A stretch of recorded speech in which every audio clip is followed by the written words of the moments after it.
Did you know you can switch your one-time iPhone purchase into installment payments after you buy it? A ton of you have been asking exactly how much interest you get charged when you do this. Stick around until the end of this video, and I will break it all down for you. First, slide left in your banking app and tap on your credit card. Once you open the card menu, look down here for the Payment Amount Adjustment button and tap on it.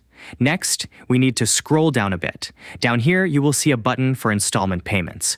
Go ahead and tap that option to switch your payment plan. For this example, let us say your brand new iPhone Pro Max costs 215,000 yen.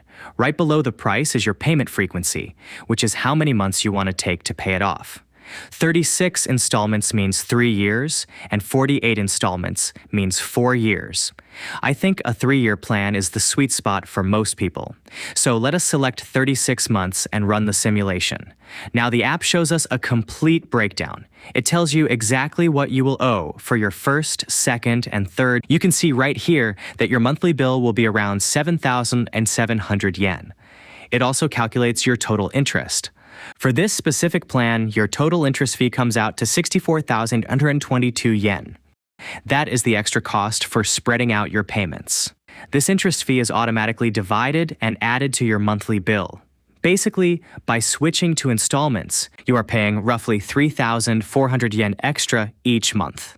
However, that interest portion actually decreases over time. It starts at around 3,500 yen for the first month, but by your final payment, the interest drops all the way down to just 97 yen.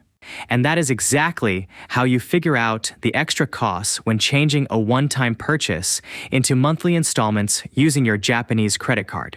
I hope this breakdown was helpful for you today.